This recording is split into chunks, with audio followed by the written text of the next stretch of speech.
ജീവിതശൈലി രോഗങ്ങളിൽ നിന്നും മുക്തി നേടണമെങ്കിൽ ആദ്യമായി ജീവിതശൈലി എന്നതുകൊണ്ട് എന്താണ് അർത്ഥമാക്കുന്നത് എന്ന് നാം മനസ്സിലാക്കണം.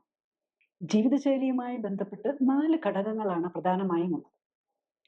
1 ഭക്ഷണവും പോഷകങ്ങളും, 2 വ്യായാമം, അതായത് മാനസികവും ശാരീരികവുമായ പ്രവൃത്തികൾ, 3 മാനസികവും ശാരീരികവുമായ വിശ്രമം, 4 വിഷവസ്തുക്കളിൽ നിന്നുള്ള മോചനം.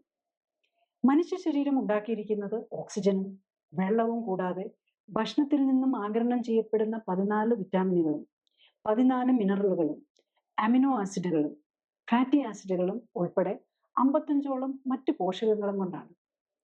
കായികവും മാനസികവുമായ ജോലികൾ നിർവഹിക്കുക എന്നതാണ് ശരീരത്തിന്റെ ധർമ്മം. സ്കെലിറ്റൽ മസിൽ അഥവാ അസ്ഥികളുമായി ബന്ധപ്പെട്ട പേശികളെ മാത്രമാണ് നമുക്ക് ഇഷ്ടമനുസരിച്ച് പ്രവർത്തിക്കാൻ കഴിയുന്നത്. ഏകദേശം 650 പേശികളും 230 അസ്ഥികളുമാണ് മനുഷ്യ ശരീരത്തിലുള്ളത്. മറ്റ് അവയവങ്ങളൊക്കെ നമ്മുടെ മാനസികവും ശാരീരികവുമായ പ്രവർത്തനങ്ങൾക്കനുസരിച്ച് സ്വയം ഉത്തേജിപ്പിക്കപ്പെടുകയാണ് ചെയ്യുന്നത്.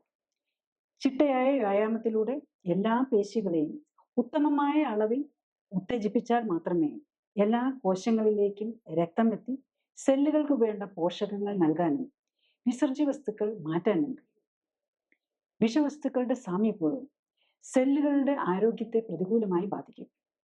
പോഷകങ്ങൾ തന്നെ, ഉദാഹരണത്തിന് സോഡിയവും ഗ്ലൂക്കോസും കൊഴുപ്പും പോലുള്ള പോഷകങ്ങൾ തന്നെ അമിതമായാലും അതും വിഷാംശം പോലെ പ്രവർത്തിച്ച് രോഗങ്ങൾ ഉണ്ടാക്കും.